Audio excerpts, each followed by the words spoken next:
You're watching Toronto Sports Rush on the Bet Rivers Network. Welcome on into another edition of McGuire Mondays, where we've got Pierre McGuire here. I'm Julie Stewart-Binks. And Monday this week feels a little bit different than the Mondays we've had in the past for the Toronto Maple Leafs, as they're coming off of back-to-back losses for the first time since the end of October. And Pierre, when we have been singing their praises of all of the various positives that they have had up and down the lineup for the last first half of the season, how would you say your level of panic is after two losses, and where might it be? Well, I'm not really panicked about their game on Friday night against Washington. Yeah, they lost the game 3-1, but you got to look at the Washington Capitals have the best road record in the National Hockey League. They're 10-2-0, Julie. What I didn't like about that game was there were a lot of lost battles. There wasn't capitalization on breakaways. Nylander had two breakaways, didn't finish. Tavares did have a breakaway, and he did finish. And I know people are going to say, well, what about the playoffs of Rhett's foot, the official's foot? I love the response of Chris Tanev basically saying, we lost the game. We need to be better. That stuff happens. It's hockey. So when I read those kinds of comments, I don't get concerned. What I was concerned about, a real good game in Pittsburgh where I thought both teams played really well because they were both playing guilty. Pittsburgh had lost on Friday night in New York, and Toronto had lost Friday night at home against Washington. So they both came ready to play. What I was concerned about in that game was they took way too many penalties. And so that can't happen. Pittsburgh was 2 for 5 on the power play. That basically sunk the Toronto Maple Leafs in Pittsburgh. So you're going into New Jersey. Now, this is an interesting one on Tuesday night. You're going into New Jersey. They just lost 4-0 to Colorado. New Jersey's the number one power play in the National Hockey League. If Toronto takes 5 penalties again on Tuesday night, they won't win that game. Then I'll be concerned. But I don't think Right. Okay, well, you're very measured then. I'd say I feel a lot of people in Toronto just have that a voice in the back of their head just because they've been burned in the past, right? Like, you don't want to say your level of, you're not panicking after 2 games, but are there elements within this team that need to improve other than not taking penalties? And where would that be? I don't think they really have to improve much. Now, let's remember, they're going to get Bobby McMahon back, big, grinding, fast forward, very good depth player. They're going to get Max Domi back at some point, very good, smart player. They're going to get Jake McCabe back, really hard-nosed, in-your-face, staunch defender. So when you look at internally what the mechanisms are to make their team better, I'm not really that concerned. And I think they're building up enough collateral where they're going to be able to make a move if they need to address whatever deficiency the coaching staff or upper management sees. So look at the standings right now, and that's why it's an 82-game schedule. You got to be measured. You're just behind Tampa, but you got a game in hand, and you're just ahead of Boston, and you got 2 games in hand on them. So you're in a real good position, and this is a Boston team that's just won 4 games in a row. So I'm kind of comfortable with Toronto right now, and I'm not changing what I think about them. This team's really good, and when they get everybody back, they're going to be that much better, Julie. Right. Okay. So for the offense, when you mentioned some of those guys coming back, we've seen really like Mitch Marner obviously having what could be a career season if he keeps this up. He's got an 8-game road point streak that he's continued. He seems to continue to show up regardless of the situation. How confident are you on like a scale of 1 to 10, 1 being the lowest, 10 being the highest, that this Mitch Marner can and will be consistent? Love the question, and I've got video evidence. I wish I could put it up on the screen right now. And just so everybody at home knows, Julie and I don't rehearse this show before we come on. So if you would think we would have, because it's just so flawless. But if you look at the first goal Toronto scored in Pittsburgh on Saturday night, it's a playoff-style goal. It's Mitchell Marner battling for his ice in the slot in front of Tristan Jarry, wins a battle, goes down to the seat of his pants, finds the rebound, puts it in. Playoff goal. I'm not sure we saw a lot of that from Mitchell Marner last year, and I'm looking at some of the things that have happened since Austin Matthews has come back. Mitchell Marner, before the third period, I forget the game, that was last week, where they moved him up on the line to play with Austin Matthews. He looks like a completely different dude. He's hard. He's winning battles. He's winning races. He's fighting for his ice. I think that's so positive. I really do. And the cynics out there are going to say, Julie, well, he's in a contract year. What do you expect?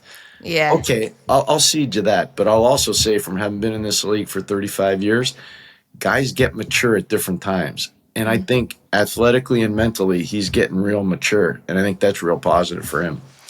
Right. And you mentioned the contract year. So then if you are either his agents or you're the Leafs, at what point do you want to get this contract done? Because if he continues to keep scoring at the pace he has been, he's obviously going to get, a very good contract offer. But there is also that potential that it drops off. So like maybe from management's point of view, at what point do you try to lock this up or hedge your bets and sort of wait a bit?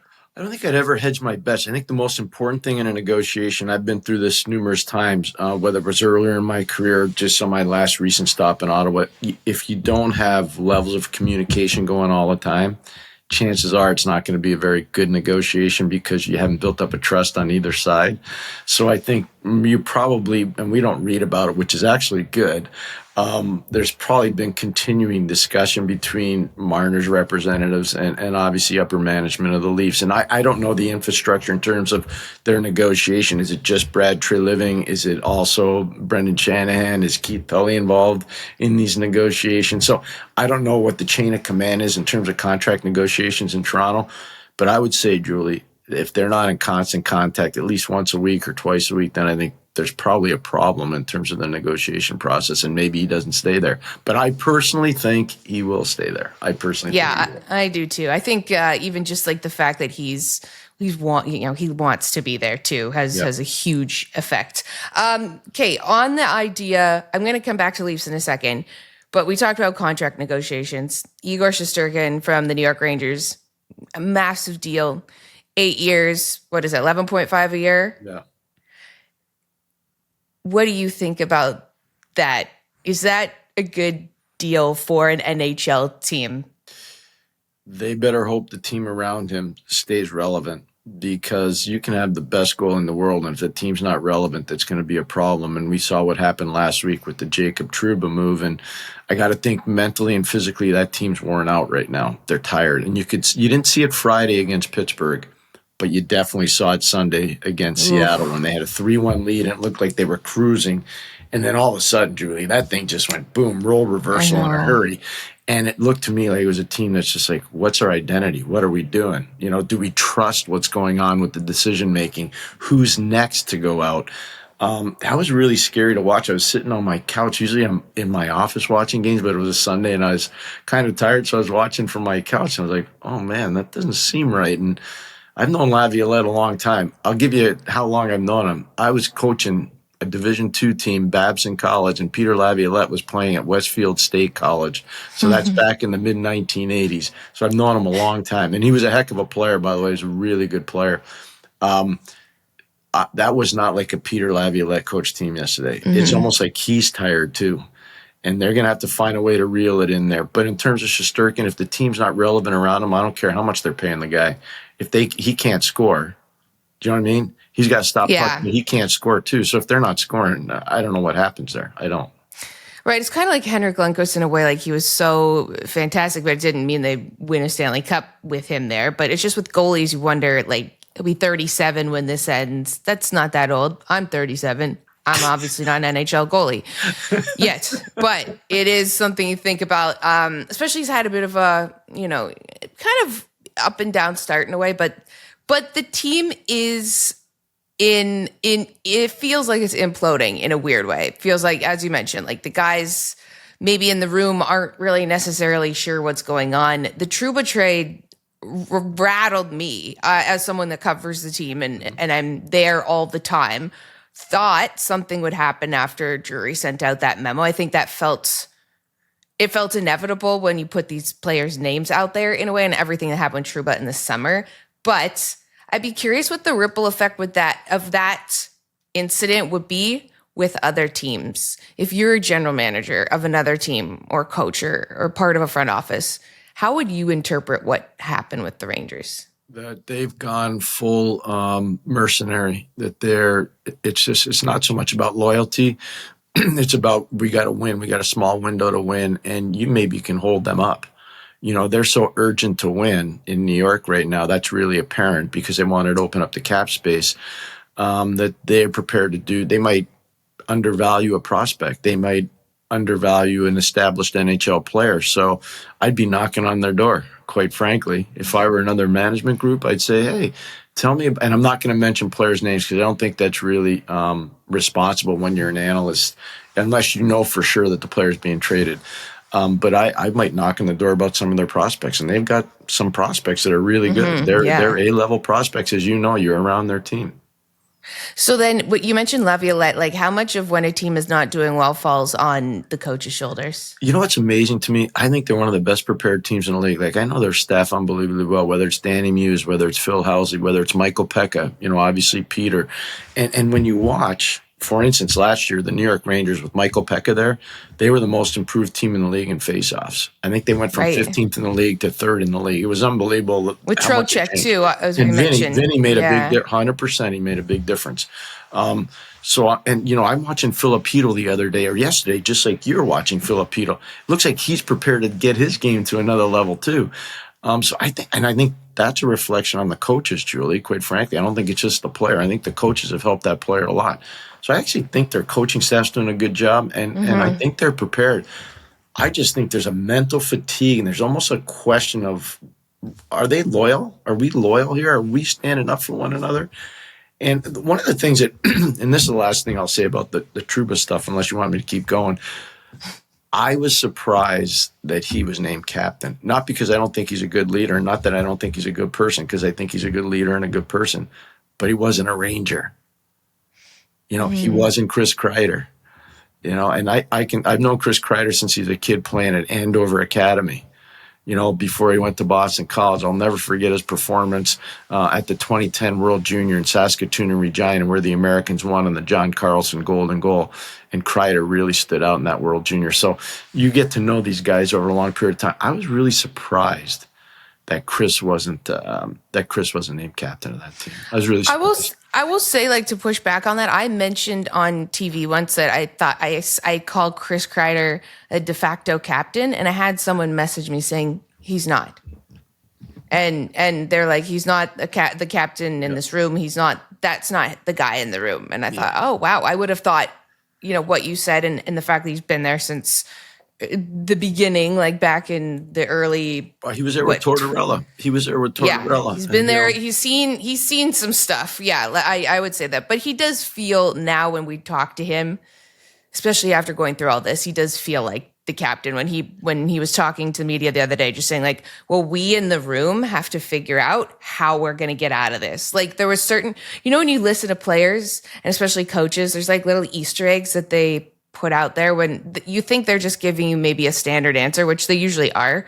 But there's just some little things there where you're like, wait a second, like, even just us in the room, we have to come together. There's like different things that kind of speak to the greater message. But to that point, if you are maybe, say, the Toronto Maple Leafs looking for some depth, you could be prime for picking up. I mean, they've got a lot of depth up front, but they have zero defense. That's something. If Igor's looking for something to help him out there, seems like you're talking about the Rangers now? Yeah. No, they could use some help in defense. There's no question about it. The one thing that I think has to be very exciting for them is Victor Mancini. He's a young kid out of Nebraska, Omaha, that's come in, and I think he's done a really good job for them. He came in yesterday. I thought he was one of their more serviceable guys. They got to find a way to get Braden Schneider back on the track.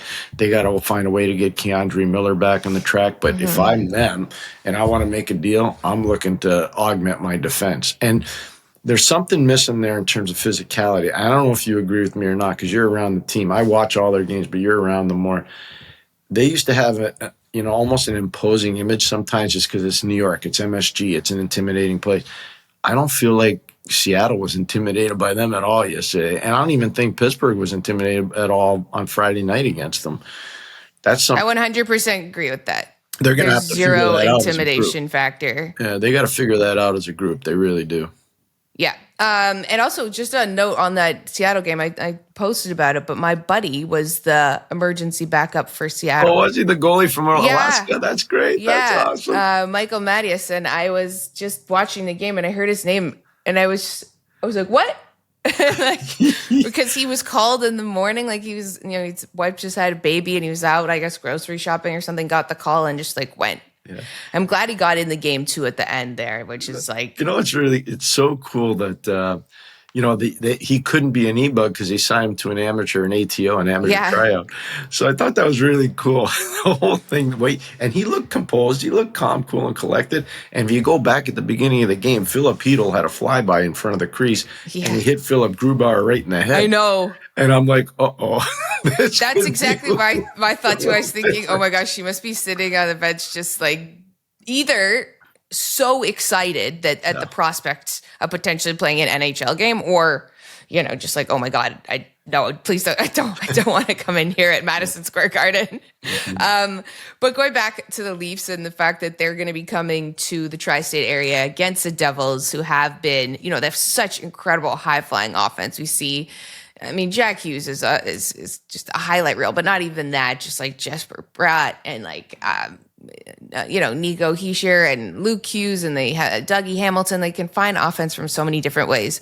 But the main guy that we're looking at is Sheldon Keefe, and the reunion between a guy that had been there and gone through a lot of stuff with the Leafs, and now he's doing well in New Jersey. What do you think that dynamic is like for Keefe to see the Leafs again? Well, he's already coached against them in New Jersey earlier this season. So I think the first time, and I've been through this, the first time's probably the hardest time. It's hard to divorce yourself from especially a place where you've had success. In my case, it was Pittsburgh. And so I think it's an emotional thing. And I'm sure the first time was probably pretty emotional. Mm-hmm. After a while, you just get into the throes of a season. I don't know if it's as emotional, but here's what I would say. Sheldon's done a really good job with his staff in New Jersey. Last night, Colorado came in. I thought they played a phenomenal game, Colorado. They win the game 4-0. There are two things, if I were Sheldon, I'd be looking at today. One, we were really reckless with a lot of our puck management in the neutral zone. We were way too risky. We got to fix that. And our slot coverage against Colorado was terrible. If you look at the goals that went in, the slot area coverage was really bad from New Jersey. And they got bigger bodies in the back end. You talked about Dougie Hamilton and Luke Hughes. Jonathan Kovacevic is a really big guy. Jonas Siegenthaler is a really big guy. Brendan Dillon's a really big guy. They got big guys in their back end. So their slot coverage should be better. So those are things I'd be working on if I were Sheldon.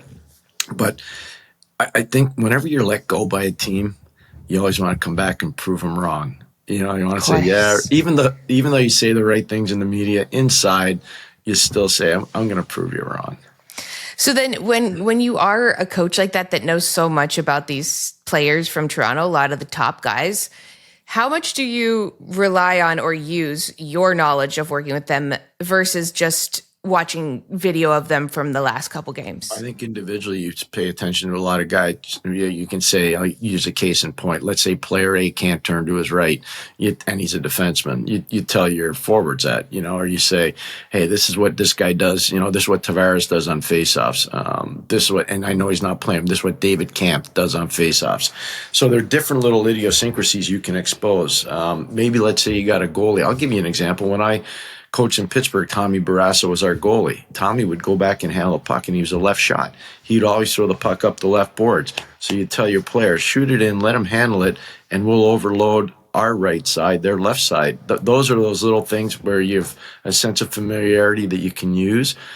But a lot of times it's just film study. So if I were Toronto, I'm looking at that tape and I'm going, okay, we're going to overload the slot. We're going to be aggressive on the forecheck. We're going to seal the walls. We're going to force turnovers. We're going to be structured and layered in the neutral zone. I use what Colorado did in the neutral zone. Outside of one breakdown, I thought they were flawless. So that's kind of what I'd be doing if I were them, if I were coaching. Right. And so just to kind of wrap things up a bit on this, but like Toronto coming into New Jersey, trying to stop this 2-game losing streak. Yep. Again, that's like a very low number. Let's remember that. But what if it goes to 3? Like, what would you think maybe would be the issue? And then would your panic level go up? Not really. One of the things I'd look at is I'd say, okay, how do we lose? And we know why we lost against Washington. It was a tight game. Washington played. They're the best road team in the league. They played a great game. They deserve credit. The Pittsburgh game I thought was a hard-fought game. We took too many penalties. So we got to take the 5 penalties that we took and shrink it to 3. I think 3 should be the Mendoza line for any team, but in particular, Toronto, especially with some of the injuries they have. Not having McMahon, not having McCabe. Those are 2 pretty important guys when it comes to stabilizing penalty situations, killing-wise. So I'd be looking at that. But no, I wouldn't be too concerned. The thing that I look at is what's the week like for Toronto? You're on the road in Jersey. You're home versus Anaheim. You're at Detroit, and then you're home versus Buffalo. You can make some serious headway this week, and it all starts tomorrow. And that's how I would present it to my team. I said, boys, we got a chance to give ourselves an amazing Christmas present. We could run the table this week. We can go 4-0. That's 8 points in the bank. Let's go. I love it. Let's go. Okay. Well, some very positive words from Pierre McGuire here on McGuire Mondays, as a little different than the tone we hear sometimes from sports talk radio and podcasts out of the Toronto area. But that's why we have the bigger picture here. We can kind of see it all because we got a guy who has done it all. Pierre, thanks so much for joining us. We'll see you next time. Julie, it's awesome visiting you. Thanks a lot. Have a great week. Enjoy the games. Thanks for watching Toronto Sports Rush on the Bet Rivers Network.